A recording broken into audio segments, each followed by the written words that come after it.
So ladies and gentlemen, let's please give a very warm welcome to Tia Kaedbey.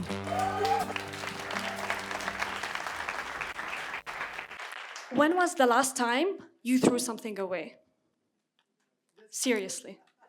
Was it a cup of coffee after that maybe you got on your way here? Or a plastic spoon after a snack you just had?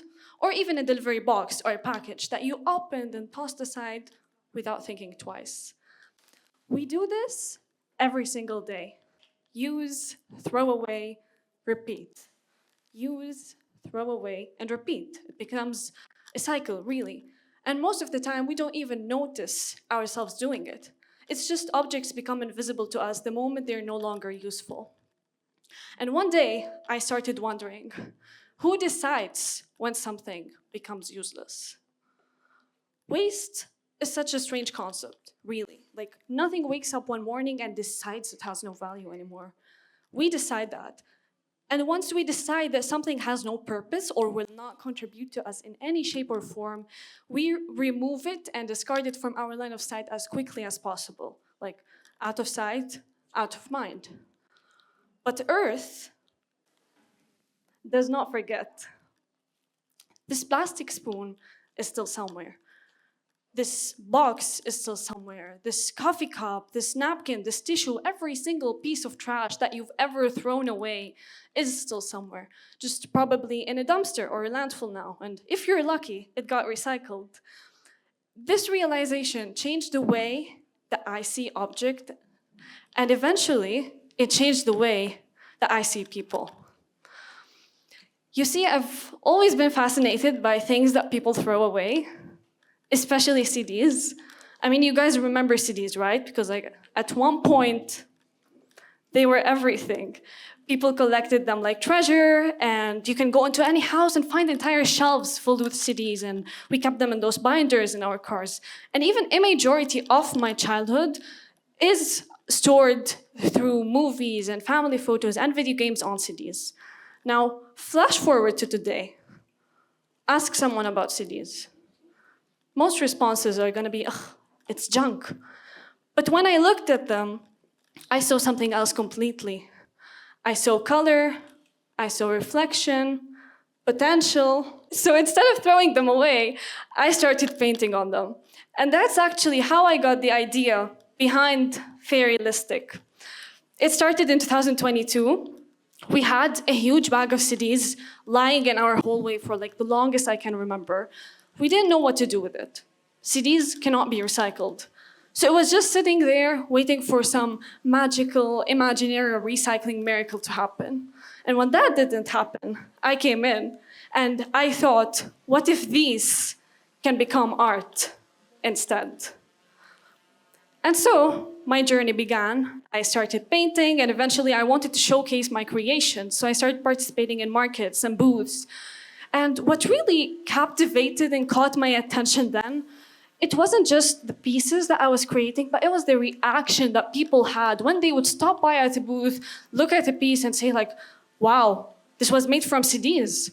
Because in that moment, they weren't seeing something that has been discarded.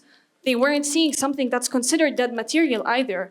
They were seeing something that has been transformed. And this transformation is something that we deeply underestimate. My first big proud moment was in 2024. I had won an award for Fairylistiic. And you know, with awards, there comes like the socializing and the networking part. And I was quite shy back then, so I took advantage of this situation in order to spread the word around. Like, I take your trash, your plastic trash, and that was exactly the slide that you were seeing here. So,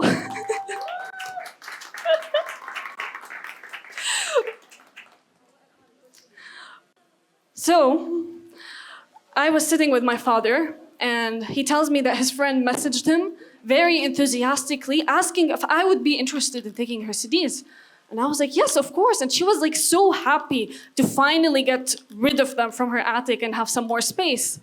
And I know this might sound small or it might sound silly, but in that, you know those moments that just alter your brain chemistry? That was one of them for me, because I sat and thought and I was like, wow, you know what I'm creating is actually making an impact. And I'm breaking the cycle of a habit. Because at the end of the day, environmental destruction does not only happen through giant corporations or dramatic headlines or oil spills. Most of the time, it's through these unconscious habits that we practice every day. A cup tossed here, a package tossed there, a habit repeated so many times that nobody questions it anymore. It's as if we've normalized disposability so much that it shapes the way that we see the entire world. And I'm not just talking about objects, people too, including ourselves. Eventually, this idea of waste stops becoming about trash only and starts becoming personal. You know those moments in your life where you feel like you're falling behind everybody else? Maybe it was an unproductive season, an art piece that you never finished, a business idea that you abandoned, a poem that you only wrote in your head, or really days where the only thing you were trying to do was just make it to another day, get out of bed, zero motivation. We call that wasted time, don't we? What if it wasn't? Really, why don't we look at it from another lens? Why don't we ask ourselves, what if some things need to break apart before they become something new?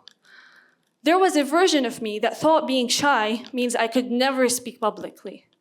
Another version of me that thought visibility only belonged to louder people. And yet, the same project that I started from discarded materials eventually pushed me onto stages I would have never imagined standing on. And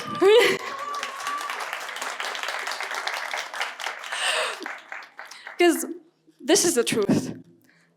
Creation does not work like a factory. And human beings do not heal in straight lines. What if you ask yourself, what if this unproductive season was teaching you endurance? What if this heartbreak was softening you into a more compassionate person? And come on, don't we need compassion and empathy in the reality we're living in right now? Same for the failure. What if this failure was redirecting you onto the path that you were actually meant to create? Some of the most powerful writers, activists, musicians that I know created their works after periods where they had thought they had completely lost themselves. Nothing was linear. Nothing was perfect. Creation is messy. And this messiness is really proof that you tried. I think about this a lot when I'm working with discarded materials. You cannot transform something that you refuse to look at. It applies for objects, it applies for our experiences. Ask yourself, this heartbreak, what else can it become? This failure, what else can it become? This unfinished version of yourself, what else can it become? The goal is to see possibilities where everyone else sees endings. And I believe that this is one of the biggest dangers of a disposable culture. It teaches you that worth only exists in usefulness. It teaches you that things only matter when they function perfectly and on the line, and that brokenness means that the story is over. Stop. I don't believe that. Not anymore. I believe there's beauty in creation, beauty in reinvention, beauty in second lives and second chances and forgiveness. And Earth has been trying to teach us that for the longest time now. Think of it. Nature is the epitome of transformation. Nature wastes nothing. Dead leaves, they become soil. Burnt forests eventually manage to bloom and flourish and blossom again. Every decay creates life for something new, like a seed to be manifested. So what I'm asking of you is to pause before you throw something away. You look at it and ask yourself, is this really useless?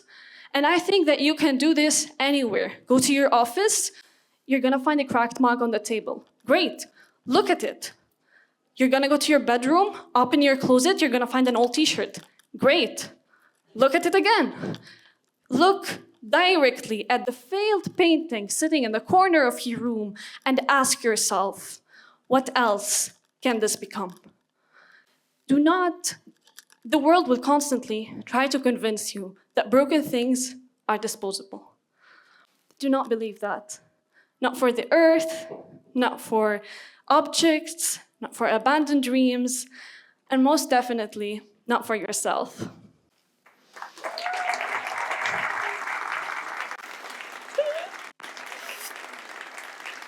Thank you.